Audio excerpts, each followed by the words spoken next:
After inspecting your page in part 1, you're now ready for part 2, which is actually scraping the content information from the website onto your computer using Python, some coding, and the requests library. This whole course is focused on static websites. That's something to keep in mind. There's other situations on the web, and we will talk a bit about them in this part of the course. But just keep in mind that what you're learning to do here is scraping static websites, and it is a little bit different and a little bit more complex for other situations. So I'm going to walk you over how to do this with the Indeed site, and we're going to use Jupyter Notebooks for that. And then we are also going to talk a bit about how would you do that with a hidden website, which is just the term I'm using here for websites that are password protected. So if you have to log in to access the information that you're interested in, then your process is a little bit different. We will take a look at that. And then finally, there's also dynamic websites, which means that the content that you're actually interested in doesn't get sent back directly by the server, but instead it sends some JavaScript code that your browser executes to generate the content that you're interested in. And this is a bit more difficult to scrape because you can't just ask the server for the information and get the information you want, but you need to run some code first to generate the information. And we're not going to go into depth for password protected sites nor dynamic websites. Those are different topics, but you're going to lay a very great foundation for learning more about those as well if you go over the process of scraping static websites, which is what you're learning in this course. Okay, so as I mentioned, static websites is our focus, and we're going to start off by scraping the Indeed site that you inspected in the previous part, and then we will talk a little bit about these other options, these other ways of scraping and other procedures that you need for those. See you in the next lesson.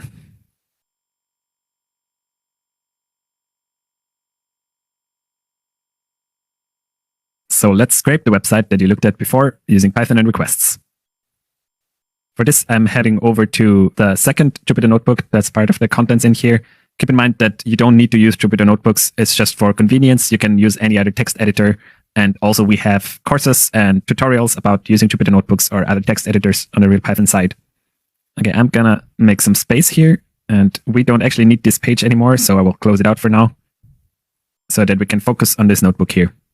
All right, we're getting ready to scrape the HTML content from a page.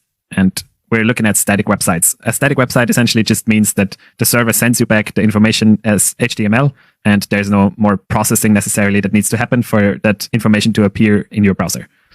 What you need is going to be the requests library. That's an external library, so it's not in the Python standard library, which means that you need to install it with pip install requests. You can do this with a terminal. I already did the process, so I created a virtual environment and I installed Python. But if you haven't done that yet, make sure to look up the resources we have on that and then go ahead and say Python pip install requests inside of your virtual environment. Since I already have that installed, I'm not going to run this now and just focus on the code that we need to actually scrape the content from the page. All right, so at first you will have to import the requests library after you've installed it. And then you can see here's the URL. That's the exact URL that we were working with before. So if I pop it over here in the browser bar, you will see it brings up the search results that we were looking at.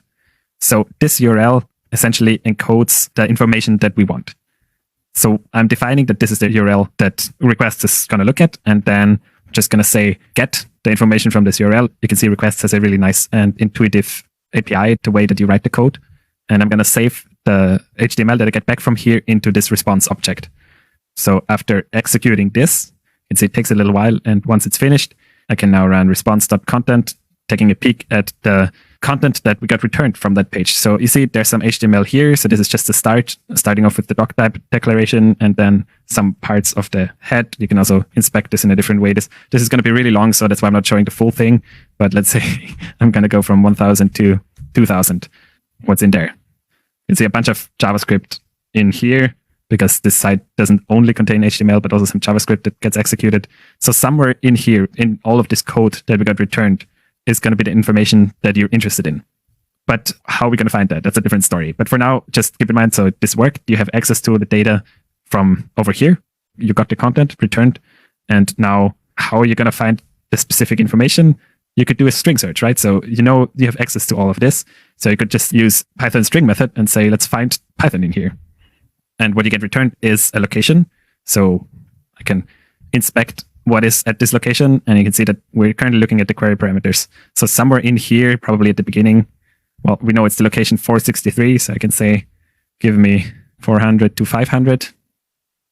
And we have a link in there, a link to the RSS feed actually that has that exact search query this is not really what you're looking for, okay? What you want is the information of the specific jobs with the job titles.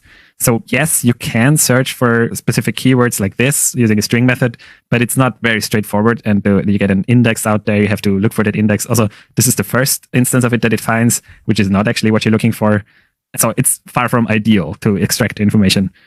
And I'm just showing you all of this so that you understand also what's the power of parsing that we're going to do in the next part of this course, which is going to make getting out this information much easier. Yeah, so another way to do this would, of course, be regular expressions. So you could run something like that and make a search, find all of the Pythons that are on this page. And there's a lot of them, you see. But again, this doesn't really very logically give us the content that you're looking for. Okay, so this is why after getting the information, you will later need to parse it. And that's the part 3 of doing the web scraping pipeline, which is like inspect, scrape, and parse. And parsing is going to make this extraction of the information that you're actually interested in a lot easier. We're going to be using Beautiful Soup for this in the upcoming part 3. But before we head there, there's still a bit of information I want to walk you over. And let's wrap up this video with a quick recap, because the actual thing that we're doing here, scraping the HTML from the content page, took up, what was it, maybe 2 seconds of the time in this video, which is you need to import requests, make sure that it is installed, then you can import requests, pop in the URL that you're interested in, and say requests.get this URL. That's the scraping, essentially, because this gives you as a response all of the content from the website, and then you can work forward with it.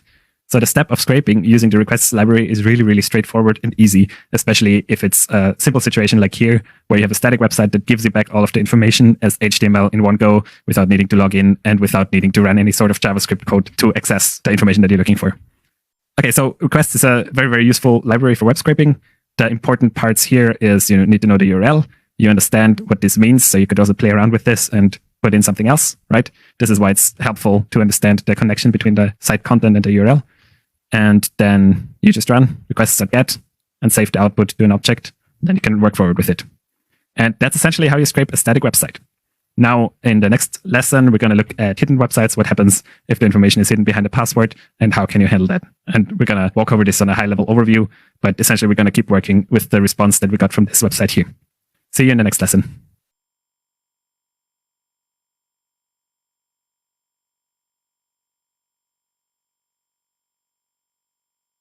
Let's on a high level talk about the issue that you can run into when the information that you want is password protected. So you need a user account to actually access it.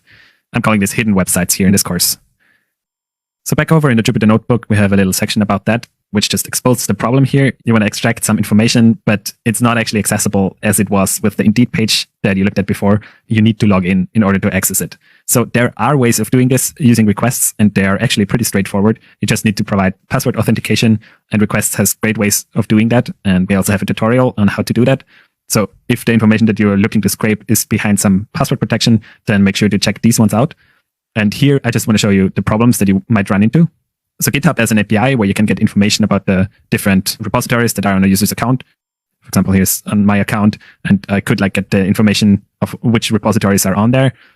But you need to authenticate as the user in order to be able to get this. So if I run a request to this API, it looks all fine, right? There's no error or anything. But now when I look at this, I get a 401, which means that I'm not authorized. And the response still has a content as the one above had, but that content is a message that tells me that it requires authentication, and it also gives a helpful link on how you can do that. So make sure to check out the requests guide that has some information about doing that if you're interested in scraping this. But essentially, all that requests can do is simulate your request that the browser otherwise sends. So if I would try to put this into a browser search bar, I get the exact same result. So this also requires authentication, because all that requests can do is get this exact message, basically, that your browser would receive. However, it is possible to use requests for authentication. And as I mentioned, it's actually pretty easy. Make sure to head over to this guide that explains in much more detail how you can solve problems like that and still be able to scrape the information that you're interested in from the web. So while scraping content that's hidden behind passwords is still relatively easy to do, scraping dynamically generated content is a bit of a different story and more complex. We're going to talk about what that means and give you an overview about possible solutions if this is what you're looking for in the next lesson.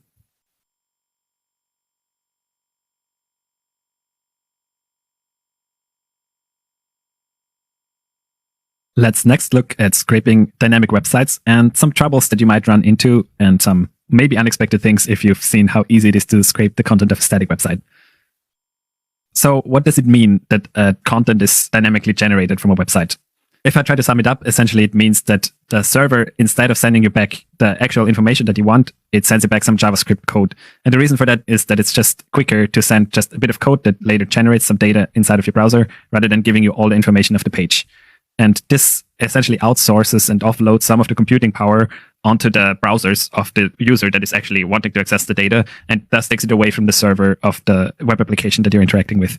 This is important if you want to scale to millions and millions of users. Then it can like keep your infrastructure smaller and just make the people who want to access your page essentially do the work in order to get the data. So this is a smart move from the company's perspective because it puts the work that needs to be done onto your browser rather than their server, but it makes scraping the page more difficult. And why is that? If you think about Twitter, for example, as an example of a page that dynamically generates information, if I search for RealPython on Twitter, I get all this information, all the tweets are here. So it looks like this could be similar to how it was with Indeed.com, but it is not. We do have the query parameter up here that tells us we're searching for RealPython on the Twitter domain, but now if I run this in requests, it seems all fine. There is no problem. I can check the status code. So also here we have a 200, which means it's a success. So there's no authorization problem here. We're getting everything. So you might expect that it's fine and that you have all the data, all the tweets that you're interested in. However, when you run this, you can see there's a lot of code. I'm printing out all of it right now.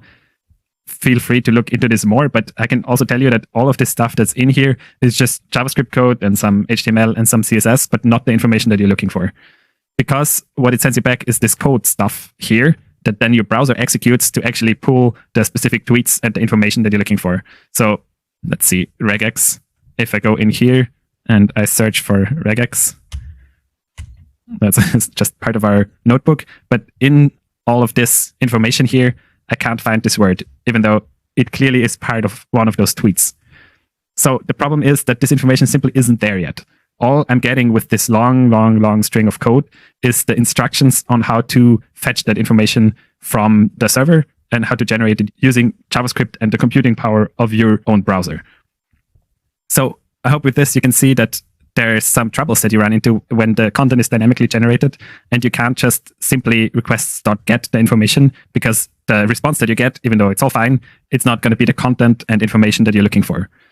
So scraping dynamic websites is a bit more advanced, but there are obviously ways of doing this. And I've added some links here. You can check out Requests HTML, which is from the same team that created the requests library, but also allows you to do scraping of dynamic websites and parsing right away. And then a very commonly used tool for scraping dynamic websites is Selenium. And there's also a tutorial that you can check out on RealPython about working with Selenium for scraping dynamic content. But we are not going to go into this in this course, so that's out of the scope of this course, but I wanted to make you aware of what the problem here is and that you might run into it if you go off on your own and you have like this specific website that you want to scrape and you try applying the techniques that you're learning here, but then you run into a problem like this, that the response that you're getting actually does not contain the information that you want. The reason is very likely that this is a dynamic website. You're just getting JavaScript code and not the information that you want. Okay, and my suggestion for if you're getting into web scraping is start off with static websites because they're easier and they're going to help you get through this process, the inspect, scrape, and parse, which is going to be the same also for dynamic websites. But you want to get very used to this process, understanding the HTML in there and how you can interact with it. And once you're familiar and comfortable with scraping static websites, then you can move on to exploring some of these tools and the links that I have here in the notebook for you for how to also scrape dynamic content.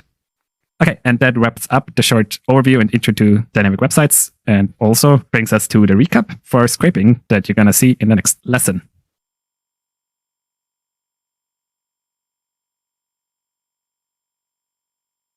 All right, so with this, you're already wrapping up part 2 of the web scraping pipeline, where we did the actual scraping, get the information from the web, and we focused on static websites. So you learned about how do you get content using Python and requests, and you learned that it doesn't take a lot of code. In fact, as long as you have the requests library installed, you can just import it and then define the URL that you want to scrape the information from, and then just say requests.get information from that specific URL. It's a very intuitive API that Requests provides, makes it easy to get the information, scrape it from the web.